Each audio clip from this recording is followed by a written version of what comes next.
Le passage à tabac est d'une extrême violence. Le 16 février 2025, Paul, au centre des images, était roué de coups par des néo-nazis. En plus des coups de poing et de pied, le jeune militant de gauche est planté à coups de tesson de bouteille. Son pronostic vital est même temporairement engagé. J'ai le visage en sang, j'ai un petit bout d'oreille arraché, j'ai une coupure sur la main, vraiment la tête en sang, quoi. Une vingtaine de nervis d'extrême droite, cagoulés, armés, a attaqué les participants avec l'intention de faire mal, voire de tuer. Avant de fuir, l'un d'eux a crié « C'est le combat contre le fascisme, contre le nazisme, contre l'extrême droite et aussi contre l'ultra-gauche. Nous ne supporterons aucune violence, aucune violence. » Je suis Mathieu Mollard, journaliste à Street Press. Avec ma collègue Daphné Deschamps, nous avons enquêté sur cette affaire. Nous avons rencontré les victimes, nous avons pu consulter certains éléments de l'enquête menée par la police judiciaire et identifier les agresseurs. Et la plupart d'entre eux ne sont pas des inconnus. En tout cas pas pour nous, ils sont liés au GUD, un groupuscule néo-nazi dissous en juin 2024. Ils apparaissent dans d'autres dossiers sur lesquels Street Press a travaillé.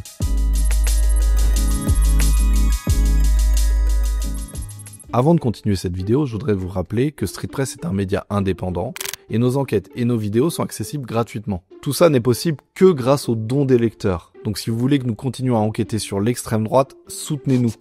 On a mis le lien de la cagnotte en description de la vidéo. Retour à notre affaire. Notre enquête commence en plein cœur de Paris, au 54 rue d'Hauteville, dans le 10e arrondissement.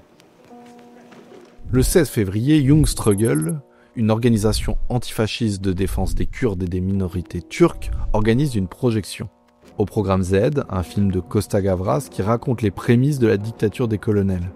Une junte militaire d'extrême droite qui a dirigé la Grèce de 1967 à 1974. Il est 17h environ et dans la salle située au premier étage, une poignée de sympathisants regarde le film. À l'écran, le leader de la gauche est assassiné par l'extrême droite.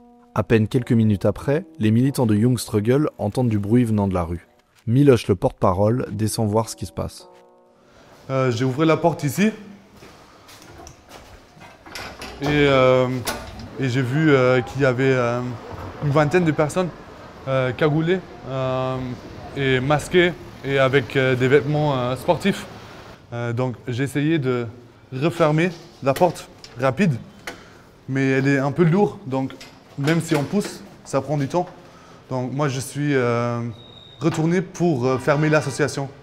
Vu qu'il y avait encore des camarades en haut, moi je me disais que c'est bien de remonter et fermer l'association pour protéger les autres camarades. C'est quelques instants après qu'est filmée cette vidéo.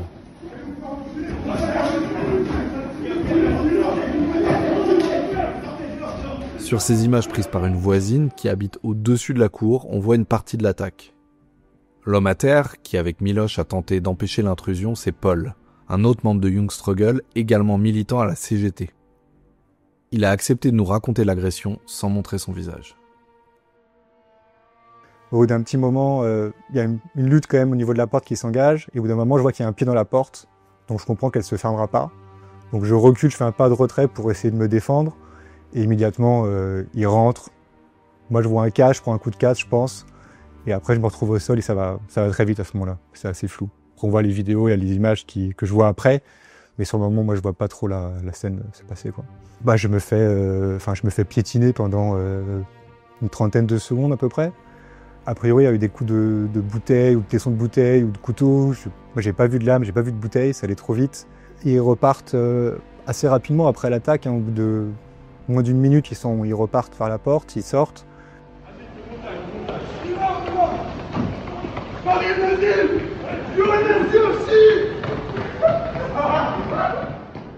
Et moi, du coup, je monte à la porte pour me mettre à l'abri, voir si tout le monde va bien. Et moi, je me rends pas compte tout de suite. Je vois mes camarades qui ont des têtes un peu déterrées quand ils voient mon visage. Moi, je me rends pas tout de suite compte de la gravité avec l'adrénaline. Je me rends pas compte. Et c'est quand je vois mon visage dans le miroir que je comprends qu'effectivement, ça a été assez violent. J'ai le visage en sang, j'ai un petit bout d'oreille arraché, j'ai une coupure sur la main, vraiment la tête en sang, quoi. Et après, très rapidement, moi, je pars à l'hôpital Lariboisière, aux urgences, pour être pris en charge. Le soir même, alors que Paul est encore à l'hôpital, et dans les jours qui suivent, Plusieurs milliers de personnes défilent dans Paris contre l'extrême droite. L'affaire va même s'inviter à l'Assemblée nationale. Les députés de gauche, Thomas Porte, Raphaël Arnaud et Pouria Amir Chahi, vont interpeller le ministre de l'Intérieur, Bruno Retailleau. C'est une extrême droite décomplexée, enivrée par le salut nazi d'Elon Musk à la face du monde qui parcourt aujourd'hui les rues de nos villes. Eh bien, je peux vous dire que mon bras ne faiblira pas lorsqu'il faudra dissoudre des groupes qui pratiquent la violence, d'où qu'ils viennent, de l'extrême droite comme de l'ultra-gauche. Croyez-moi, quand on aime la France, on rejette toute violence, d'où qu'elle vienne. Ce 16 février, Paul n'est pas la seule victime des gros bras d'extrême droite. Après la descente, le groupe de néo-nazis se sépare. 6 d'entre eux parmi les plus jeunes se font cueillir presque immédiatement par la police. Ça se passe sur un quai de métro à la station Poissonnière, située à 500 mètres à peine. Une quinzaine d'autres se retrouvent dans une brasserie située cours Saint-Honoré, dans le 1er arrondissement. Nous nous sommes rendus sur place, nous avons rencontré le responsable de l'établissement. Il n'a pas souhaité participer à cette vidéo, sans doute par peur des représailles, après une agression, je cite, extrêmement violente. Grâce à l'enquête de police, nous avons pu retracer le fil des événements. Les 15 néo-nazis s'installent par grappes aux environs de 17h30. La suite des événements, c'est Paul Conche, journaliste à BFM TV, qui nous la raconte. C'est lui qui, le premier, a révélé ce volet de l'affaire. C'est vraiment au moment où le groupe tente de partir que ça dégénère. Il y en a 3 parmi eux qui tentent de s'enfuir avec des bouteilles d'eau pétillantes qui veulent voler au bar. Il y a un gérant qui s'interpose et tout de suite, il se fait frapper à coups de poing au visage. Ensuite, le patron intervient, il parvient à plaquer l'un des individus contre le mur, mais à son tour, il y en a d'autres qui se jettent sur lui et qui lui mettent des coups. Interviennent ensuite 2 serveurs, Nicolas et Mohamed, qui eux aussi tentent d'en ceinturer un, d'écarter les 2 groupes et qui à leur tour se font frapper. Comme avec Paul, l'agression ne dure que quelques secondes, mais elle est très violente et elle s'accompagne d'insultes racistes. Oui, il y a une dimension raciste évidente parce que les 2 serveurs, lorsqu'ils interviennent, il se trouve qu'ils sont d'origine maghrébine et aussitôt, ils essuient des insultes à caractère raciste, type « sale arabe »,« sale bognoul »,« on va te brûler »,« on va brûler ta sœur ». C'est ce qui transparaît en tout cas dans les dépositions et un des serveurs dira d'ailleurs à quel point il a trouvé ça trash et violent d'essuyer des insultes pareilles. Le second serveur dira lui-même à quel point ça l'a blessé de se faire insulter de la sorte parce qu'il dit quand on se fait insulter comme ça, on se sent comme un moins que rien. C'est à la suite de ces insultes racistes-là que le groupe de militants d'extrême droite parvient à prendre la fuite. Au moment de partir, certains menacent les salariés de revenir. Ils crient « On va vous cramer dans le restaurant, on va vous tuer, t'es mort ». Violence extrême, menaces de mort, insultes racistes, les faits sont graves et l'affaire est prise très au sérieux par les forces de l'ordre. C'est même un groupe antiterroriste qui a été chargé des investigations. Les échanges de messages sur Telegram montrent que l'attaque était préméditée. Le 16 juin, la Jeune Garde organise un événement à Strasbourg-Saint-Denis. Il faudrait donc que vous soyez disponible de 15h jusqu'en début de soirée. Le but est de fumer l'équipe type ou des mecs isolés après leur conf de merde. Les néo-nazis pensaient donc tomber sur la Jeune Garde. Le collectif Young Struggle est en effet proche du groupe antifasciste récemment dissous.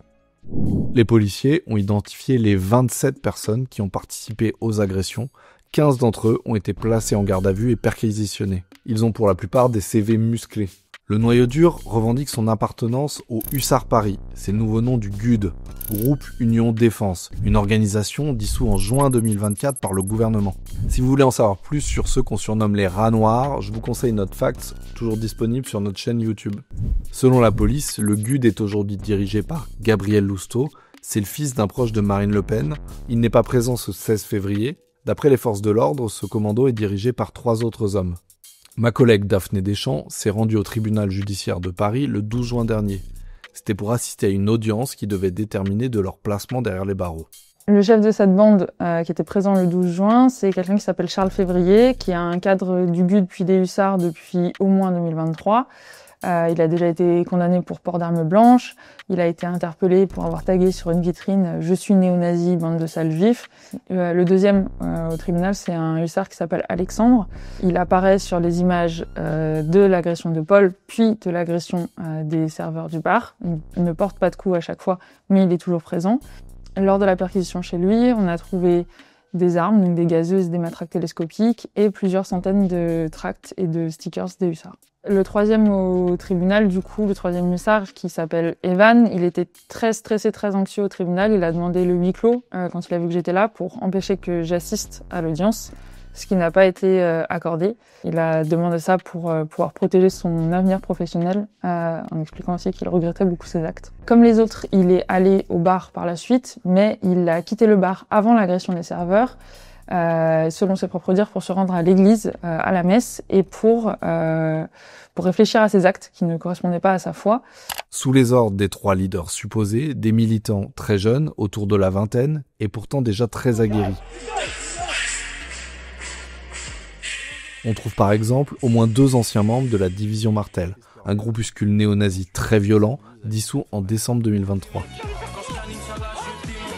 Les membres de la division Martel s'étaient notamment illustrés en attaquant des adolescents devant le lycée Victor Hugo à Paris. Ils avaient eux-mêmes filmé la scène. Dans cette bande, on trouve Alexandre, condamné pour cette agression. Il a aussi participé à l'attaque des militants de Young Struggle.